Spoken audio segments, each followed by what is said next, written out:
22절, 23절은 예수님께서 죽음과 부활을 알리시는 장면입니다. 22절을 보시면 이렇게 말씀하시죠. 갈릴리에 모일 때에 예수께서 제자들에게 이르시되 인자가 장차 사람들의 손에 넘겨진다. 예수님께서 사람들의 손에 넘겨진다는 이야기를 하셨고, 23절 죽임을 당하고 제3일에 살아나리라 그렇게 말씀하셨죠. 사람들의 손에 넘겨져 죽임 당하고 그걸로 끝이 아니라 제3일에 살아난다. 예수님께서 본인의 죽음과 부활을 또 예언하시는 겁니다. 17장에서 무슨 일이 있었는가? 17장 앞부분을 보시면 1절부터에 보시면 예수님께서 변화산상에서 변화되는 사건이 있었습니다. 기도하러 가셨을 때 용모가 광채가 나고 옷이 하얗게 변하는 놀라운 변화가 있었죠. 몸에서 광채가 난 겁니다. 그리고 모세와 엘리야가 나타나서 예수님과 함께 대화를 하셨죠. 그 대화, 그것에 집중하지 못하고 함께 갔었던 베드로와 야고보와 요한이 예수님의 그 모습과 모세, 엘리야의 모습을 본 다음에 너무너무 황홀한 가운데 주여 여기가 좋사오니 여기가 초막셋을 짓고 여기다 사십시다, 그렇게 예수님에게 이야기를 했었으나 예수님은 그거에 대꾸도 하지 않습니다. 하나님께서 오히려 그 얘기를 할 때 구름을 보내서 모세와 엘리야를 가려버렸죠. 현혹되는 것을 가려버린 겁니다. 너희들이 집중해야 되는 것은 예수 그리스도지 모세와 엘리야가 아니다. 하나님께서 과감하게 가려버렸죠. 그래서는 모세와 엘리야가 사라지고 나서 더 이상 초막셋을 지을 필요가 없어져 버린 거 아닙니까? 그런데 그때 하나님 하셨던 말씀, 이는 내 사랑하는 아들이요 내 기뻐하는 자다 라고 말씀하셨고, 그 다음에 너희는 그의 말을 들으라. 이거 굉장히 중요한 말이라고 그랬잖아요. 그의 말을 들으라.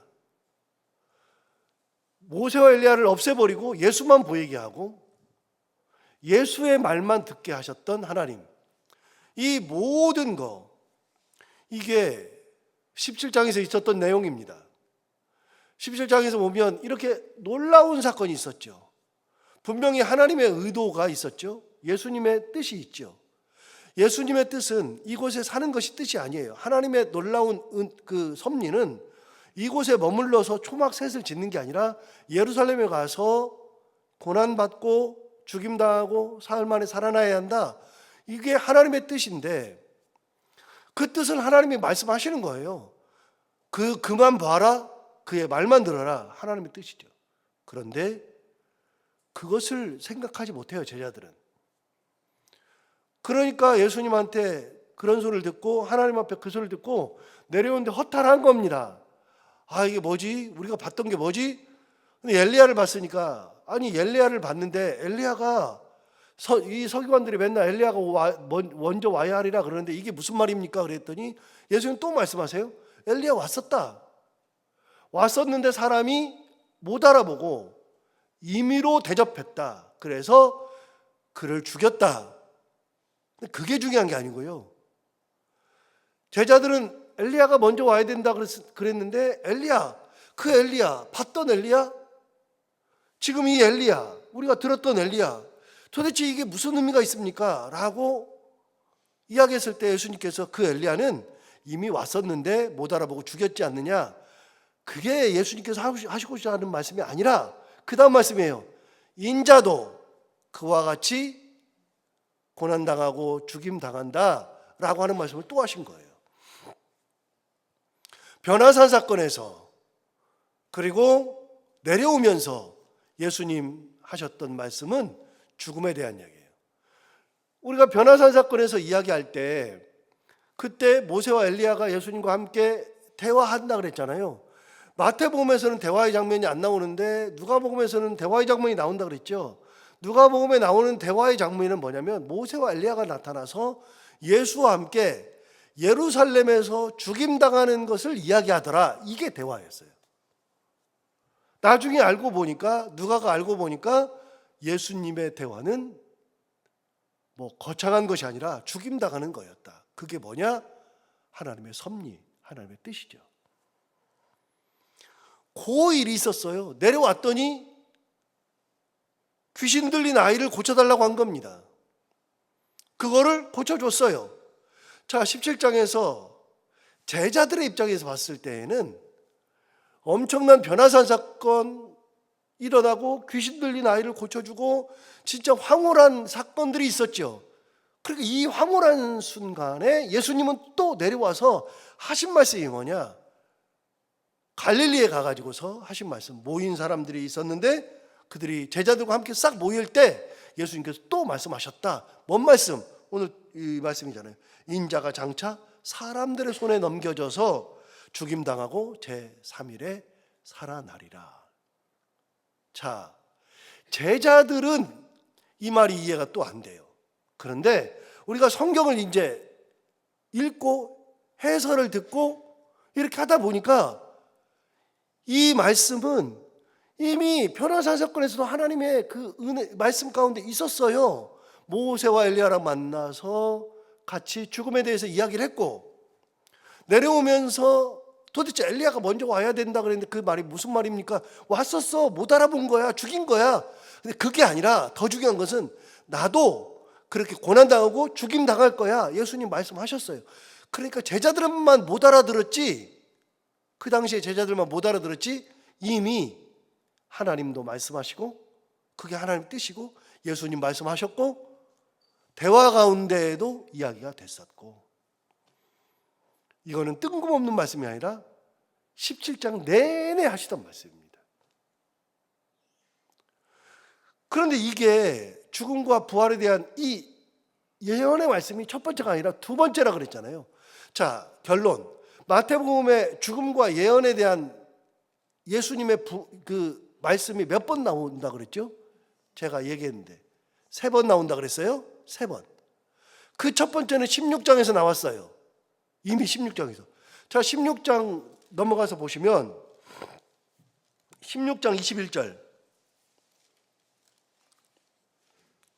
16장 21절에 보시면 이때로부터 예수 그리스도께서 자기가 예루살렘에 올라가 장로들과 대제사장들과 서기관들에게 많은 고난을 받고 죽임을 당하고 제3일에 살아나야 할 것을 제자들에게 비로소 나타내셨다.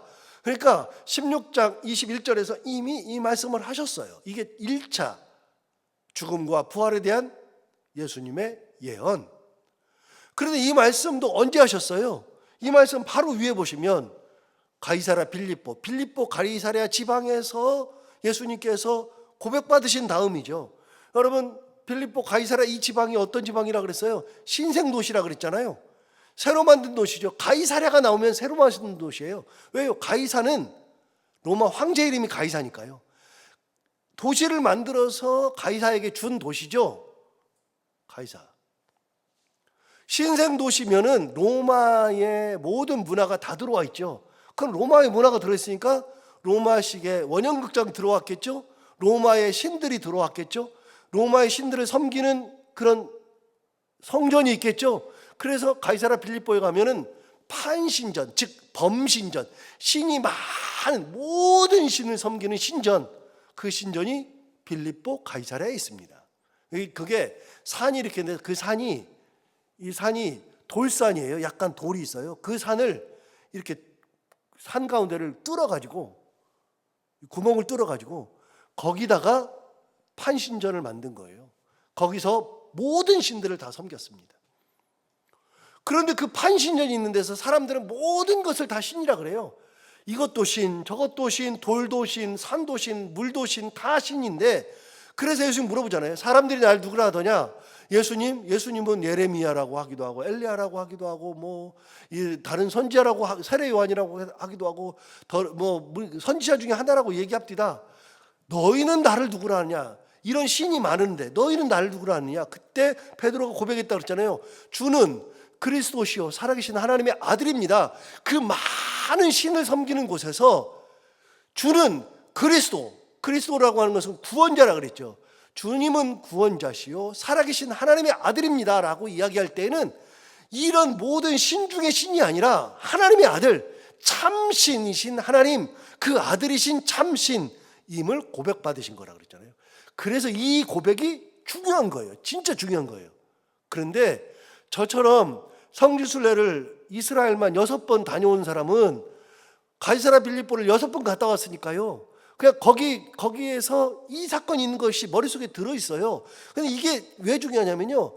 그냥 가이사랴 빌립보 그러면 그 가이사랴 빌립보 지방은 거기가 판신전이 있고 여기서 예수님께서 고백받은 이유가 있다는 것을 딱 알아요. 굉장히 중요한 거예요. 그 고백, 신 중에 또 하나의 신이 아니라 그런 신이 아니라 참신, 하나님의 아들, 이걸 고백받은 다음에 예수님이 죽음을 예언했잖아요. 정점의 순간에. 이 사건이 있고 나서 죽음과 부활을 예언하신 다음에 17장으로 넘어온 거 아니에요? 변화산 사건이 있었죠? 이런 엄청난 사건들 속에서 예수님 말씀하시는 거예요. 뭐요? 죽음을 말씀하시는 거죠. 벌써 두 번째입니다. 벌써 두 번째. 그러면 제자들이 볼 때는 지금은 죽어야 될 이유가 없어요. 예수님이 왜 죽음에 대해서 자꾸 말씀하시죠? 왜 자꾸만 고난 나간다고 하죠? 그런 것에 대해서 예수님 말씀하실 필요가 없는데 예수님 자꾸만 말씀하신단 말이죠. 그런데 제자들은 어느 누구도 이것에 대해서 마음을 쓰지 않아요. 왜 그래 도대체가? 자, 오늘 본문 다시 볼까요? 23절 보세요. 죽임을 당하고 제3일에 살아나리라 하시니 제자들이 매우 뭐 했다고요? 근심하더라. 여러분, 근심하더라가 아니라 이 말씀을 듣고는 어떻게 되느냐? 아, 진짜구나. 받아들이고 죽음을 준비하고 예루살렘에 갈 때 비장한 각오로 예수님께서 이 길이 마지막 길이라는 것을 알고 가야 되는데 받아들이지 못하니까요. 아, 자꾸 왜 이런 말씀하셔? 도대체 왜 그래? 그러면서 근심해. 예수님이 두 번째 말씀하셨거든요. 아, 도대체 왜 그럴까? 그래요. 여러분, 정점이어도 상관없습니다. 하나님의 뜻이 정점이어도 하나님께서 이때다 하면 그때예요. 예수님으로 봐서는 진짜 정점이죠. 죽음을 이야기할 필요가 없는 거죠. 왜요? 가는 데마다 사람들이 몰리는데 사람들이 예수님이 먹인 사람들을 보면 알 수 있잖아요. 예수님이 먹일 때 5,000명 먹였죠. 4,000명 먹였죠. 여러분 5,000명을 먹였을 때에 뭐라고 기록되느냐? 여자와 어린아이 외에 5,000명이에요. 그럼 여자들은 뺐죠. 어린아이 뺐죠. 그러면은요 여자들이 거기에 몇 명이나 왔어요? 최소 남자들이 오는 것만큼 오지 않았겠어요? 그런데 여러분 보세요. 지금도 마찬가지인데 여기 앉아 계신 분들 보세요. 남자가 많아요, 여자가 많아요? 옛날에는요 여자들이 많아요. 더 놀라운 게 있어요. 예수님 이미 지나왔는데요. 13장 이전에서 지나왔는데 예수님이 5,000명을 먹이고 4,000명을 먹였지만 실제로 예수께서 3년 동안 제자들과 같이 다닐 때 3년 동안 식사 어떻게 했어요? 3년 동안 식사를 매번 하늘을 향해 축사하시고 야, 빵 하나만 가져와봐. 축사하자. 축사한 다음에 빵 나눠 먹자. 그래요? 포도주 가져와 봐라. 포도주 가지고 축사한 다음에 야, 포도주 여기다 나눠줘요. 예수님이 3년 동안 맨날 축사해가지고 먹였어요? 아니요. 성경을 보면 그렇게 안 돼 있어요. 여러분 성경에는 예수님께서 먹고 그렇게 하시는 거 한 적이 없어요. 그 사람들 먹일 때만 5,000명, 4,000명 먹일 때만 그렇게 했어요. 그럼 나머지는 누가 했어요? 나머지는 예수를 따라다니는 여자분들이 했어요. 여자분들이. 남자는 안 했어요. 예수님을 지근거리에서 먹을 것을 끝까지 돈을 걷든 뭐하든 이고 다니면서 뭐하면서 예수님을 먹였던 분들이 다 여자분들이에요. 여자분들이 진짜 대단한 거예요. 여성이. 여러분 여성들이 더 열정이 있고요. 예수님을 따라다닌 사람들이 여자분들이고요. 예수님을 공개한 사람들이 여자분들이고, 더 놀라운 거는요, 예수님 십자가에 달리셨을 때 다 도망갔는데 기록된 거에 의하면, 제가 어저께도 주일 예배 끝나고 새벽기도 준비하면서 이렇게 보니까, 여러분 십자가 밑에 달려가 가지고서 이름 기록된 사람들이 있어요. 십자가 밑에 누구예요? 다 여자예요. 그리고요, 안식 후 첫날, 즉 부활하신 날 가장 먼저 쫓아간 사람들도 여자예요. 여러분, 여자분들이 대단한 거예요. 그래서 저는 여자를 존경해요. 진짜 존경해요, 여자분들이. 교회도 여자분들이 없으면 안 돼요. 예수님 당시도 그랬어요. 그러면 여러분, 남자만 5천 명이라 그랬는데 여자분들은 더 많아요. 더 많았는데 그냥 반반씩 치고 5천 명이라고 쳐도 그러면은 10,000명 아니에요? 애들까지 왔어요. 여러분, 예수님 앞에 다녔던 사람들이 최소 10,000명 이상은 막 다녔어요. 계속 엄청난 인기예요. 가는 곳마다 인기예요. 예수님이 뭐 하셨어요? 가는 곳마다 귀신 들리면 귀신 쫓아내버리고요, 나병 환자 낫게 하고요, 못 걷는 사람 걷게 하고요, 죽은 사람 살리고. 예수님이 이 인생의 정점이에요. 제자들이 볼 때는 죽음을 이야기할 필요가 없어요. 그런데 자꾸만 죽음 얘기하거든요. 받아들일 수가 없어요. 도대체가 왜 그러시는지 받아들일 수가 없어요. 그런데 예수님은 말씀하신단 말이죠. 왜요? 때가 가까웠거든요. 그때는 누가 정하셔요? 하나님이 정하셔요. 하나님 왜 그래요? 싶은데 그렇지 않아요. 그렇지 않아요. 하나님의 뜻이 이제 십자가를 져야 할 때예요. 그러니까 또 말씀하시는 거죠. 자, 2번 말씀하셨어요. 이제 한 번만 더 말씀하시면 그 말씀하시고 예루살렘 가요. 그리고 돌아가셔요. 자, 24절 볼까요? 이제 또 다른 사건입니다. 24절, 가버나움에 이르니 그랬습니다. 여러분, 가버나움이 어디라 그랬죠? 가버나움은 4장 13절을 찾아보셔야 돼요. 4장 13절 찾아봐요. 또 봐요. 4장 13절.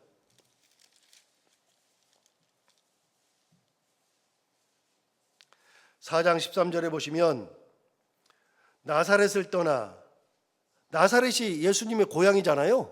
나사렛 예수 그러니까요. 나사렛을 떠나 스불론과 납달리 지경 해변에 있는 어디 가서 살았어요? 가버나움에 가서 사시니. 그러니까 예수님께서 공생애하는 3년 동안 어디 살았어요?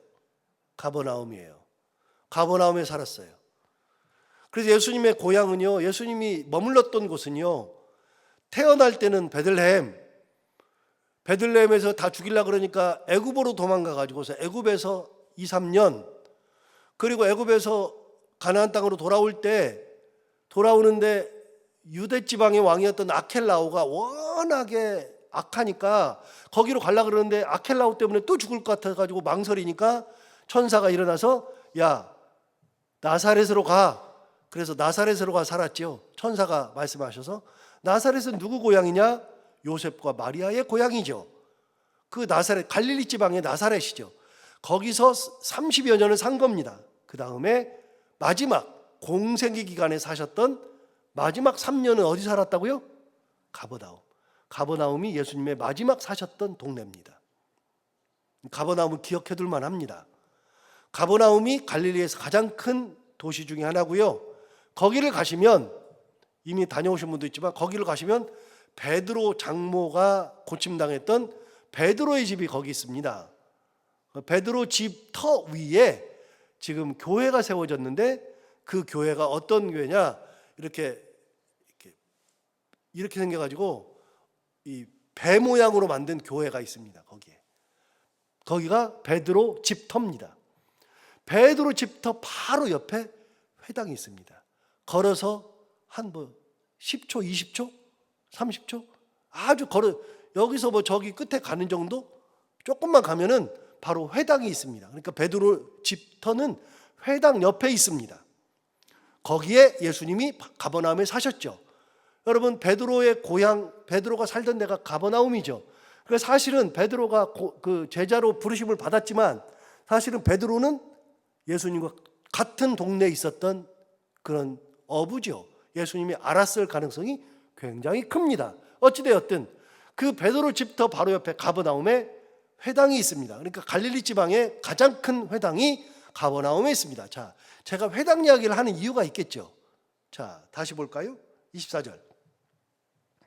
24절 위에를 보시면 성전세를 내시다라고 되어 있습니다. 성전세.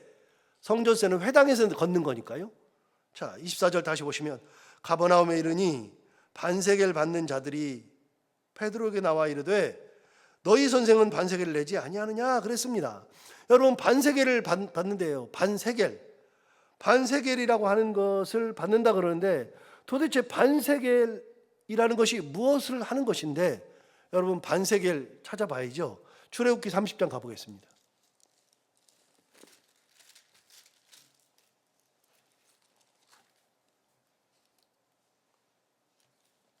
출애굽기 30장.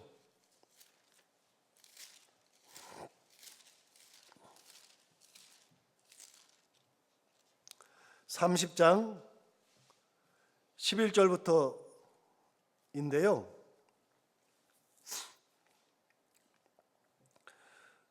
(128페이지) 11절 위를 보시면 제목으로 뭐라고 되어 있냐면 회막 봉사에 쓰는 속전이라고 되어 있습니다. 회막이 회당이죠. 성전이죠. 128페이지 그 11절에 위에 회막봉사, 즉 회당에 쓰는 속전이라 그랬습니다. 그러니까 회당을 위해서 쓰는 속전이 있는데 이게 성전세예요. 성전세인데 13절을 보시면 이렇게 말합니다. 무릇 계수 중에 드는 자마다, 남자들은 누구든지 계수를 하잖아요. 계수 중에 드는 자마다 성소의 세겔로 반세겔을 낼지니 한 세겔은 20게라라. 그 반세겔을 여호와께 드릴지며, 반세겔을 여호와께 드리는 거예요. 이 14절에 계수 중에 모든 자 곧 20살 이상 된 자가 여호와께 드리되, 15절 너희의 생명을 대속하기 위하여 여호와께 드릴 때에, 그 다음 뭐라 그랬냐면 부자라고 반세겔에서 더 내지 말고 가난한 자라고 덜 내지 말아라. 그러니까 여러분, 부자니까 너는 부자니까 이만큼 내. 우리는 뭐 세금 낼 때 그러잖아요. 세금 돈 많이 벌으면 더 내고 조금 벌으면 조금 내죠. 그게 아니라 성전세는 남자면 부자든 가난하든 무조건 반세겔을 내야 돼요. 1년에 한 번씩. 1년에 한 번씩. 우리 돈으로 한 3, 40만 원 돼요. 그걸 1년에 내야 돼요. 그거는 이스라엘 사람들, 유대인들의 의무예요. 성전을 위해서 내야 돼요. 그걸 가지고 뭘 하느냐? 성전이 어딘가 무너진 데가 있으면 수리하고, 성전에서 필요한 집기류 사고, 성전에서 뭘 지키는 사람들 돈도 줘야 하고, 그 성전에 쓰이는 것이 성전세예요. 성전세는 다른 데 쓰는 게 아니에요. 성전을 위해서만 쓰는 거예요. 그 성전세는 1년에 한 번씩 부자든 가난하든 공평하게, 아무리 돈이 없어도 성전세는 똑같이 반세겔 약 3, 40만 원을 1년에 꼭 내야 돼요. 이거는 의무예요. 내도 되고 안 내도 되는 게 아니라 반드시 내야 되는 의무예요. 그런데 거기 가버나움에 회당이 있잖아요. 그래서 반세겔을 받는 자들이 시비를 거는 겁니다. 오늘 본문 다시 와서, 자 24절 보시면 이제 좀 이해가 될 겁니다. 가버나움에 이르니 반세겔을 받는 자들이 베드로에게 나와 이르되 너희 선생은 반세겔을 내지 아니하느냐? 1년에 한 번씩 내야 되는데 너희 선생은 왜 반세겔을 안 내느냐? 이렇게 물어본 거예요. 그랬더니 25절 이르되 내신다. 베드로가 우리 선생님 내시는데 내신다 하고 집에 들어가니 예수께서 먼저 이르시되 시몬아 내 생각은 어떠하냐? 세상 임금들이 누구에게 관세와 국세를 받느냐? 자기 아들에게냐 타인에게냐? 베드로가 이르되 타인에게니이다. 예수께서 이르시되 그렇다면 아들들은 세를 면하리라. 이게 무슨 말이에요? 여러분, 그냥 제가 설명할게요. 성전은 누구 거예요? 하나님 거예요. 성전이 하나님 거예요. 그러면 성전은 그 성전에, 내가 성전의 아들이에요. 그러면 이렇게 생각하면 딱 맞아요. 우리 집에 제 아들이 있어요. 오늘 저기 앉아 있잖아요. 제 아들이. 그 아들이 저기 있는데 아들이 우리 집에 살면서 세금을 내요, 안 내요? 월세 내요, 안 내요? 안 내요. 여러분 자취세 내요, 안 내요? 안 내요. 뭐 아무것도 안 내요. 대신 지가 와가지고 냉장고 열고 마음껏 꺼내 먹어요. 마음껏 써요. 지가 알아서 다 해요. 그리고 또 한 가지는 너무나 웃긴 것은 엄마가 고기 반찬 안 해놨다고 짜증도 부려요. 여러분 이게 말이 안 되잖아요. 도대체 오늘은 이 반찬이 뭐냐 이렇게 되잖아요. 그럴 수 있죠. 여러분 자식이 집에 있으면서 돈을 내요, 안 내요? 안 내죠. 여러분 성전에 예수께서 성전에 하나님의 아들인데 성전세 내야 돼요, 안 내야 돼요? 안 내야죠. 안 내야죠. 그런데요, 아무리 친해도 친척도 그 친척 집에 가면 돈을 내야 되는 거예요. 그런데 그냥 돈이 없으면 우리 집에 와 있으라 그래. 그럴 수는 있어도 원래는 돈을 내야 되는 거죠. 그런데 또 그냥 없으니까 내라 그래, 내지 말라 그래, 내가 키워줄게. 그러면 오케이인데 그 사람이 나보고 네가 돈 많으니까 좀 키워줘 그러면 이상하니까 없어가지고 안 키우고 싶죠. 여러분 남의 자식은 누가 돈을 당연히 내야죠. 내 자식이 무슨 돈을 냅니까? 성전에다가 돈 내는 것은 예수님은 내도 돼요, 내야 돼요, 안 내야 돼요? 안 내야죠. 안 내야죠. 당연히 안 내야죠. 그런데 반세계를 내라 그러니까 예수님이 얼토당토 않는 거 아니에요? 그런데 이렇게 말씀하셨어요. 27절 보세요. 26절부터 볼게요. 베드로가 이르되 타인에게니이다. 예수께서 이르시되 그렇다면 아들들은 세를 면하리라. 나는 세를 내는 게 아니다. 뭔 세를 내냐? 니들끼리 내는 거지. 대신 27절 그러나 우리가 그들이 실족하지 않게 하기 위하여 내가 바다에 가서 낚시를 던져 먼저 오르는 고기를 가져 입을 열면 돈 한 세겔을 얻을 것이니 가져다가 나와 너를 위하여 주라. 이렇게 말씀하셨어요. 무슨 말이에요? 여러분 원래 안 내도 되는데 안 내면 그들이 실족하지 않느냐. 실족하지 않게 해야 한다. 이게 굉장히 중요한 거예요. 이게 시간이 좀 가긴 갔는데 여러분 사도 바울이요 고린도전서 7장에서 우상 숭배하는 음식에 대해서 얘기한 적 있잖아요. 그때 뭐라 그랬어요? 사도 바울은요 우상 숭배한 음식을 먹어도 아무런 문제가 없대요. 먹어도 문제가 없어요. 사도 바울이 우상 숭배하는 음식은 먹으면 무슨 의미가 있어요? 내가 하나님의 자녀인데 우상 숭배하는 거 먹으면은 그래 뭐 문제가 생겨요? 여러분은 우상 숭배한 그 무당이 한 그 음식 주면은 먹어요? 안 먹죠. 저도 안 먹어요. 그렇지만 먹는다 그래서 문제가 생겨요? 제가 말씀드리잖아요. 아무 문제 안 생긴다니까요. 그거 먹는다 그래서 작두탄 그 무당이 와가지고 뭐 음식을 먹으라 그래서 먹으면 어때요? 그냥 꺼림직하고 귀찮 이런 거 내가 이 더러운 거 안 먹지 이래서 그렇지 사실은 먹어도 문제가 안 돼요. 뭔 문제가 돼요? 그런데 그 당시에는 신들이 많으니까요. 제사가 많았어요. 그 음식이 많아요. 그래서 사람들이 막 그 음식 가져오는데 사도 바울은요.